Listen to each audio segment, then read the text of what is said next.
Well, it appears that Vandy is actually getting serious about changing their NIL potential to NIL reality.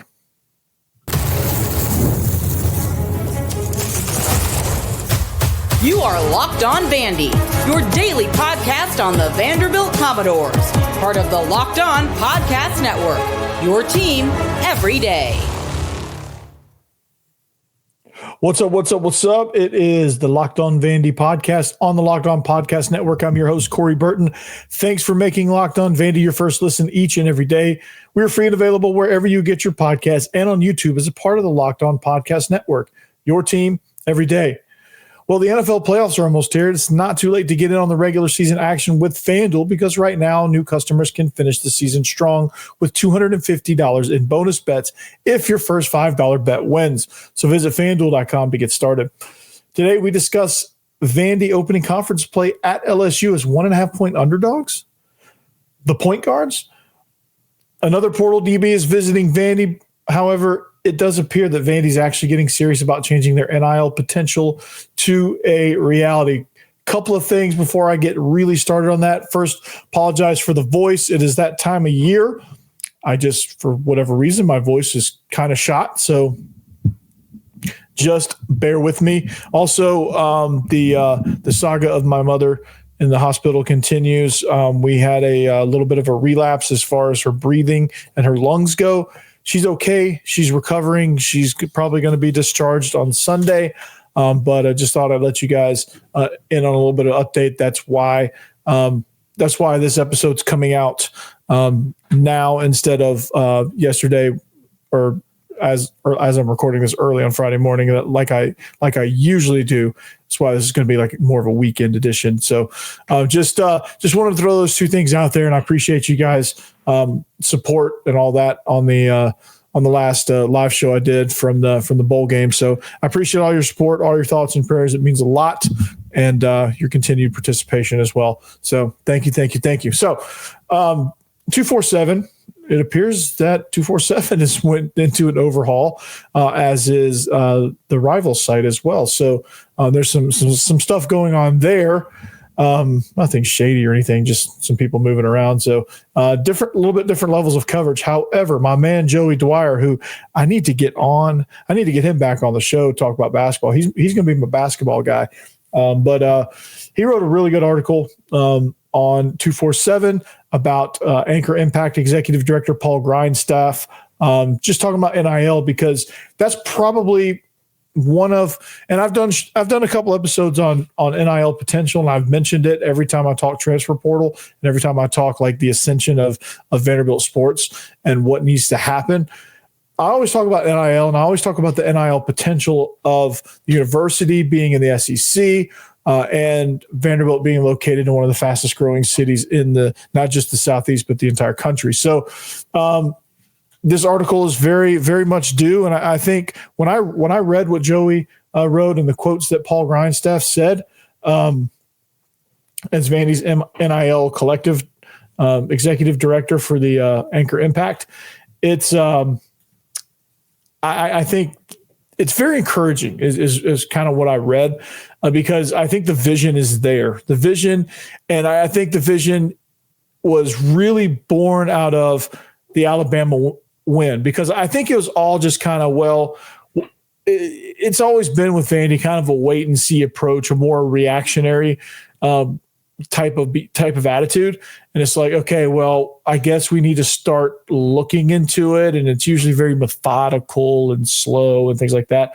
But New Mexico State, the A Mountain Sports, he was the former head of A Mountain Sports, which was the collective for New Mexico State.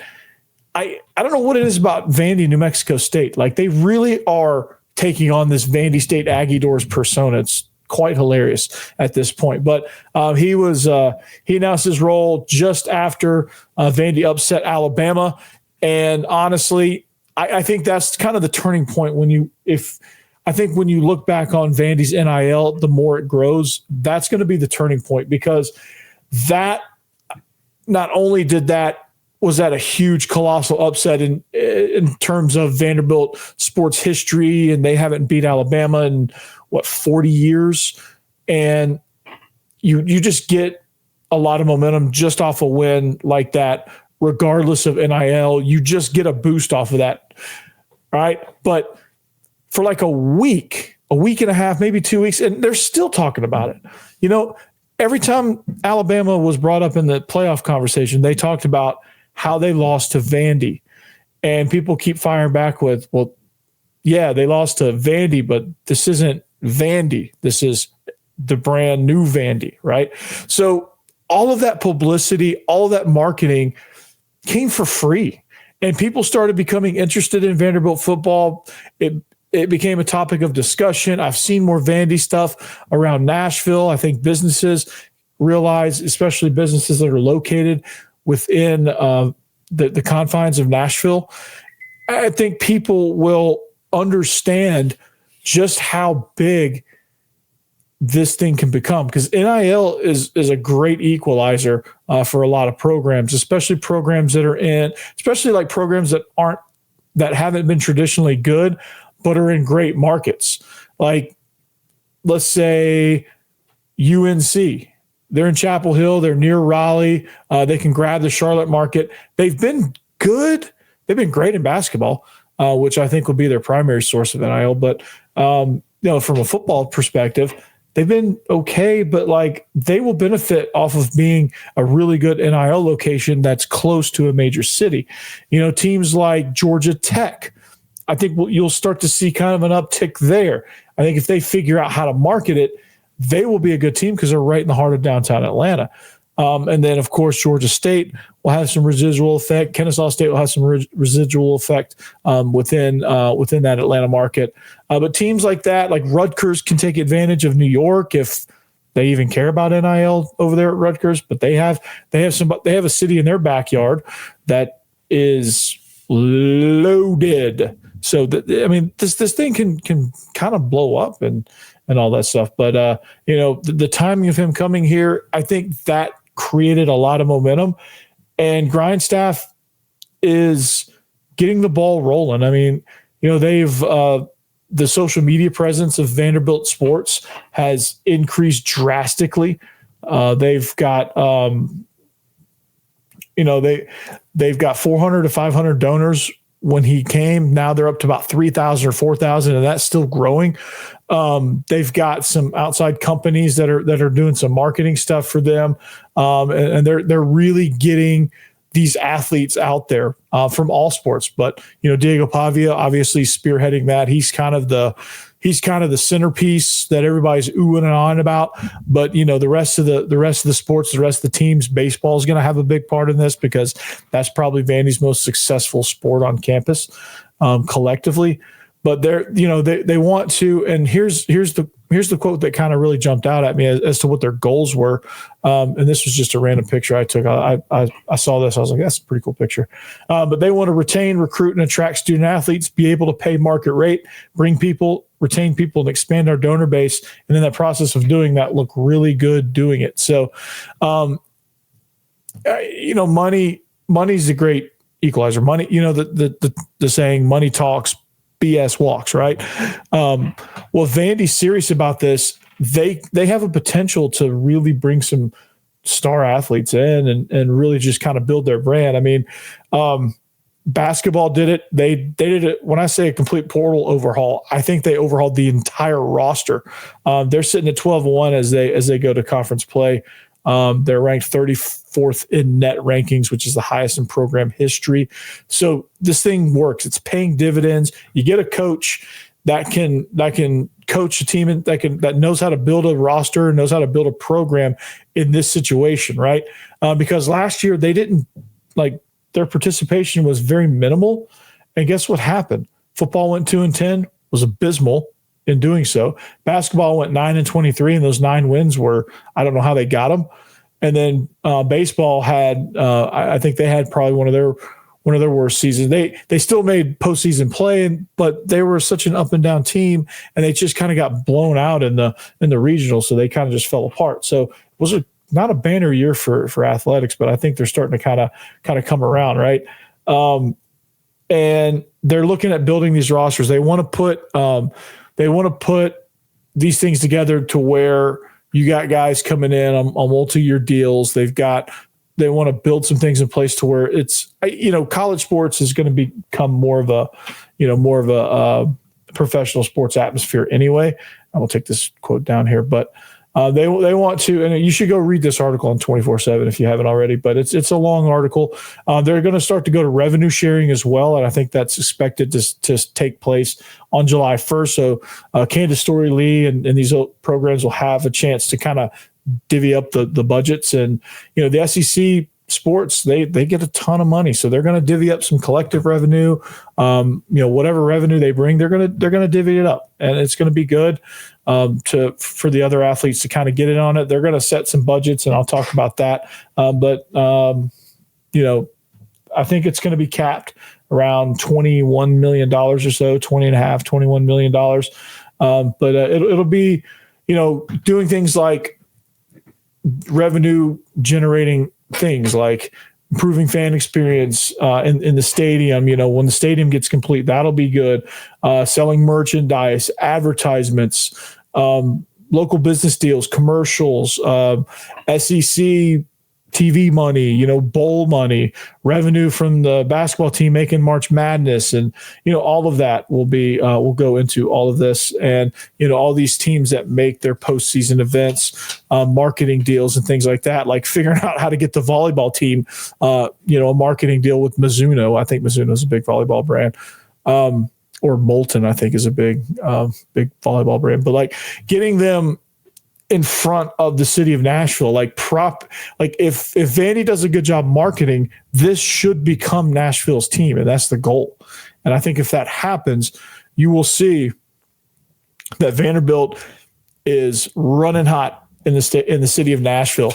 And I think if you can do that, if you can take over Nashville, and if you can turn Nashville from orange to black and gold, you're doing some real things here. And I think that'll go a long way but continuing the momentum that Vanderbilt has built this season, starting with football. We'll see what happens with baseball, basketball, but starting that momentum of building Vandy into a viable sports program will be a huge undertaking, but it'll also pay huge dividends because Vandy will go from cellar dwellers and bottom feeders of the conference, and people are talking about kicking them out of the conference and shipping us to the Sun Belt, to, hey, we're going to be a viable team that's going to bring in a ton of talent, and it's only going to grow from here. And so they just got to continue to capitalize on all of that and making this potential become a reality and spending that money. So, speaking of NIL, well, they're getting another DB. So we're going to talk about what DB recruiting looks like and why it's important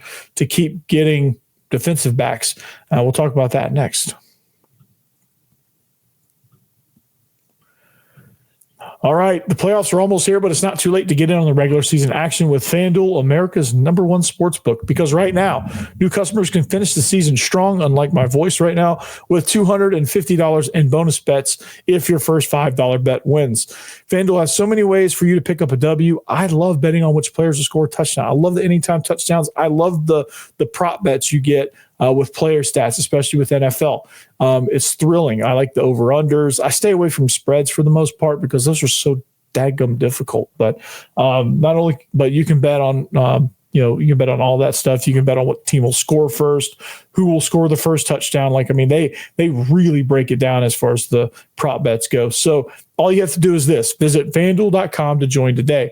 Again, that's FanDuel.com in case you're having trouble deciphering this wonderful voice I have right now, for your chance at $250 in bonus bets. So make every moment more with FanDuel, an official sportsbook partner of the NFL. So I'm going to get back to this NIL thing because it's still very, very interesting. But Jeremiah Johnson, he'll look to factor in with an NIL deal from us or Georgia Tech. He's visiting both places. He's visiting Vandy right now. But he was, according to the sources Pro Football Focus, which say what you want, but he had 743 snaps this past season, earned a 72.1 overall defensive grade. And he's pretty solid with coverage and run support. He played 874 snaps in 2023, but was a 61. So he's improved.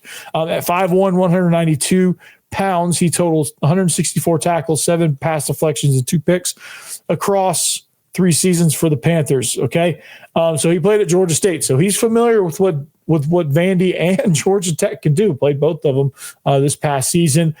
I know a lot of people are going to see this transfer and be concerned with the lack of height at 5'11", 192 pounds.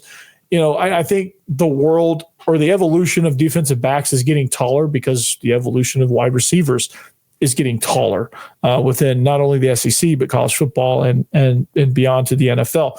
So you want these, quote, tall guys, and that looks, it just looks good. It passes the eye test. But, I mean, CJ Hurd is 5'11". He looks like Predator, which is kind of funny in and of itself. But that dude's a baller, man. And these guys, these 5'11" guys can get in down on the box. They can cover. These are some tough cats, man, because like to play football at 5'11", 190 pounds, I mean, the strength is there.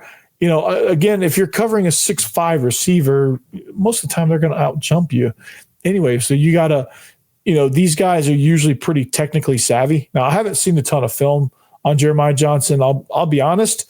I don't really know how he plays all that much. But he was, that's not the right. That's the punter stats. He was, again, he's somebody that I think can make some plays. The short guys usually have to be technically savvy. They have to be great tacklers. And that's kind of really just what Vandy needs on the back end is a good tackler. Because you didn't have that. A good tackler, a good communicator, somebody that can play near the box, somebody that can disrupt the fast screen, somebody that can disrupt the quick routes, and somebody that's just going to kind of be all over the place. And he was, that last season he was probably well coached. Del McGee is a fine coach.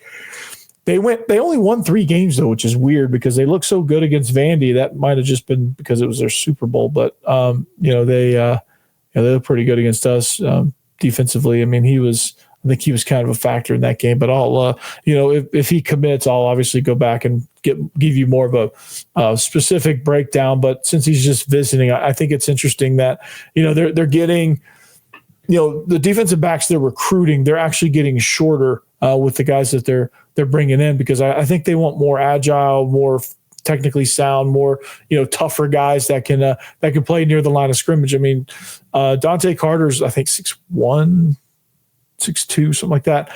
But he's going to play that free safety role probably. Super athlete, just can go get the ball. But they need depth, man. They lose Marlon Sewell. They just need depth at that position. They've got some freshmen coming in. So I don't know what Jeremiah Johnson will do. He may just stay home and go right across the street to Georgia Tech. But nonetheless, they're just looking to build depth now all around. Defensive back recruiting, I think, is just as important as offensive line recruiting and defensive line recruiting because it's kind of like your safety net, pun intended, for the defense because you've got to have guys that are elite communicators. You've got to have guys back there that will get you in the right position. You got to have technically sound guys that can tackle in that secondary because you miss a tackle back there and it's 6 points. You come up on a fast screen, you have the guy dead to rights, you miss the tackle. That's a first down because there's nobody out there to stop him before he gets 10 to 12 yards and the defensive pursuit can finally get to him. And sometimes those things turn into house calls. So it's just, if the key factors are if this guy can tackle really well, and I think he can because he had 174 tackles, and I think he had most of that this year because I don't know that he played a ton of snaps, but or the last 2 seasons. I don't know how the tackles are split, but the thing that concerns me though is the lack of interceptions. I don't know if he's playing the ball well. I don't know, interceptions matched up with interception opportunities. like true opportunities where you have a chance to pick a ball off. How often are you picking the ball off? Do you have opportunities? Are people throwing at you? Are you part of the scheme to where you're not really there to make interceptions? You're just there to disrupt, to make tackles. Does the scheme put you in a position to be more of a tackler and not a pass defender? Whereas like if he has more picks than Dante Carter, who's in a more of a pass defense position at free safety, that might be a little concerning on the part of the free safety. I mean, it's great if he can rack up the interceptions. I'll take the stats, but it's more of a probably without looking at him. And if I dive for a little bit further, you could see that he's probably more in a run-based defensive back support role and kind of like a Ren and Fontenette role, to where, I mean, you could play deep, but you're a guy that probably plays up close to the line of scrimmage, can rush the passer off the edge on some packages, especially from the boundary, can also get out on a hitch pretty quickly, play the flat, and then play some of the quick screens too, to where you limit teams' horizontal spacing. And so that's going to be an interesting deal. But I'm excited about all this. I'm excited about the NIL stuff. We'll definitely dive more into that on future episodes. But basketball, this will be their first real test. They're 12-1, coming off a non-conference play. They open up against LSU. We'll talk. Can they keep this thing rolling? Can they keep this train rolling? I think they can. Hey, did Rocket Money ever help you find any subscriptions you forgot about or that you were paying for twice? Well, that definitely happened to me. I had a few subscriptions that I didn't even realize I was still paying for, and Rocket Money made it so easy to track them all down. It's like having a personal assistant for your finances. But Rocket Money is a personal financing app that helps you find and cancel unwanted subscriptions. Money monitors your spending and helps lower your bills so that you can grow your savings. It brings everything together in one place, whether it's subscriptions, your spending habits, or goals, or whatever. Rocket Money has over 5 million users and has saved a total of $500 million in canceled subscriptions, saving members up to $740 a year when using all the app's premium features. Now, Rocket Money, if you'll just send me over that $500 million that you saved everybody else, just send it to me and I will find a way to spend it. Okay. I'll find a way to spend it. But for me, honest and in all seriousness, for me, one of the best features is the subscription tracker. I use it to cancel services that I wasn't using anymore, and I've already saved a ton. Right. And when you send me that 5 million, though, I'm probably not going to save a lot. But their goals feature, I like that. I've been able to automatically set aside money for my future, and the stress about budgeting has just gone down. So cancel your unwanted memberships and subscriptions and reach your financial goals faster with Rocket Money. Go to rocketmoney.com/lockedon today. That's rocketmoney.com/lockedon. rocketmoney.com/lockedon.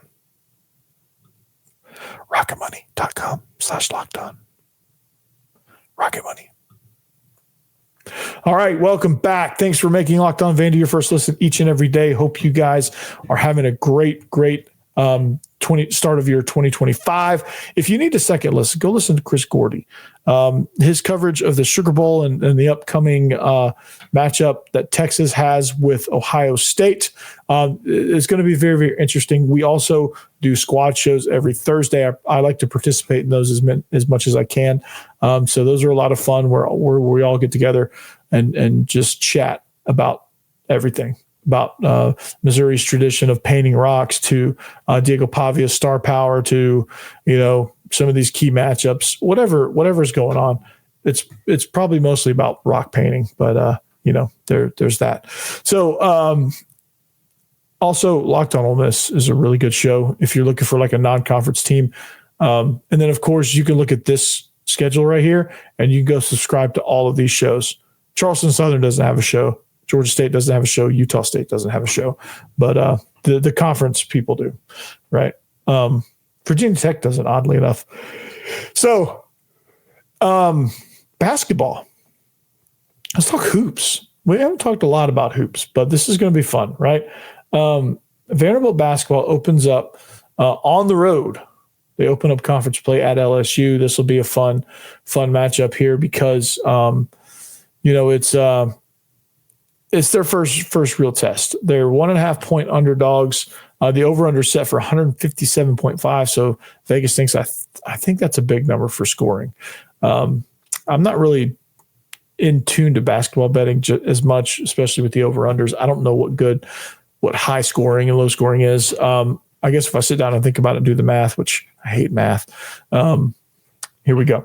All right. So LSU is 11-2 non-conference. They beat Florida State in the SEC ACC Challenge. They lost to SMU and Pittsburgh in the Greenbrier tip-off. They also beat UCF. Cameron Carter, Jordan Sears, and DJ Bailey is three guards that you have to watch out for. They combined to average 47.5 points and 8.1 assists per games coming into this matchup.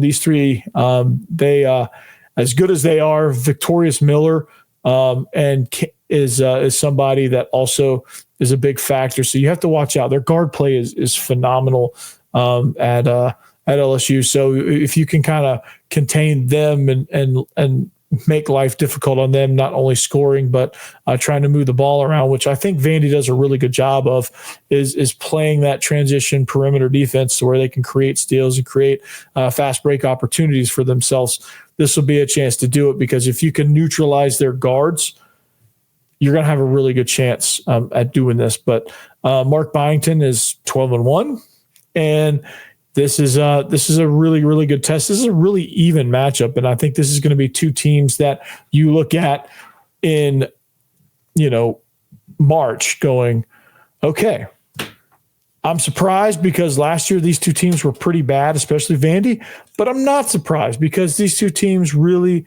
really have a really good style of basketball that's really guard-driven. Vanderbilt, I don't think has a single forward on their team. They're all point guards somehow. Like, that's an interesting strategy to recruit nothing but point guards. So this is going to be fun. But field goal percentage is these teams excel,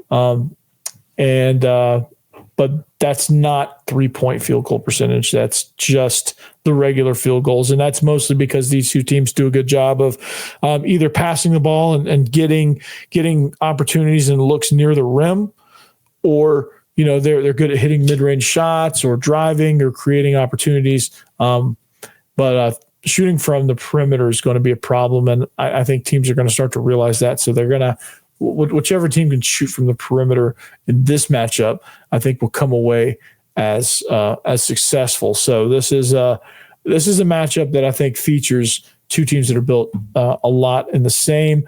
Vandy is 35th in total field goal percentage, 9th in 2-point field goal percentage, which means they're getting to the rim.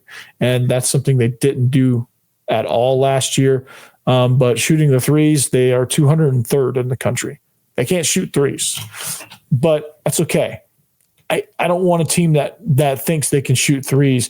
Vandy knows they can't shoot threes, and they play like they know they can't shoot threes, and that's okay. I'm here for that. I'm down for that. They work really hard to get to the rim, and that's going to help win a lot of games. And there's going to be a team that eventually forces them to win by the three ball, and if they get lucky and get hot, then they might be able to do that. But this is, their 3-point shooting is pretty bad. Actually, their perimeter shooting is pretty bad. But they will. I think they'll find a rhythm. I think shooting threes just comes with reps, and these guys, I don't think they really I don't think they really recruited a bunch of 3-point shooters. Like the style of play is not conducive for the Steph Curry era of basketball where you just pull up and shoot threes all the time. It's more conducive to like a Nolan Richardson 40 minutes of hell type system where you're running and running and running, like the running Rebels of UNLV, or those type teams that are hyper aggressive, want to play transition basketball. Vanderbilt excels in that, and if they can get you into that mode and run you around, they will do that.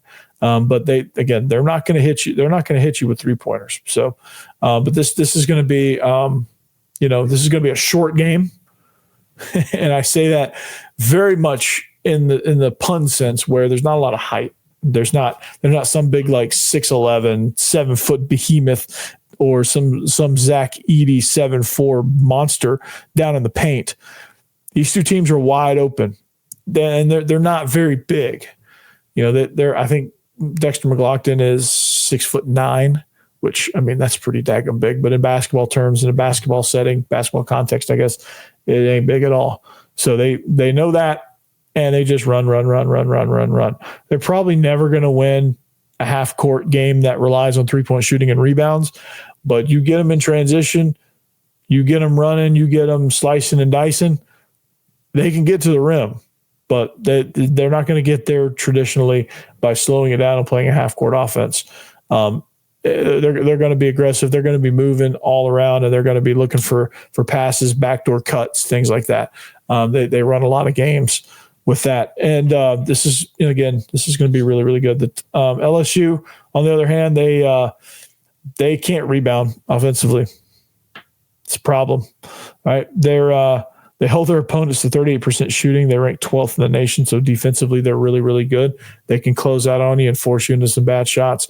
But they just can't rebound. And part of that is lack of size. I think Vanderbilt's in a similar situation, probably not as bad, but that's going to favor Vanderbilt. Just being able to rebound, just even being slightly better in this matchup will prove a really, really big difference. And this is going to be a fun game, I think, because these two teams are very, very fast, and they just go, man. They go. So anyway, that's all I got. That's all my voice can handle right now. I need to eat some honey. I need to do something.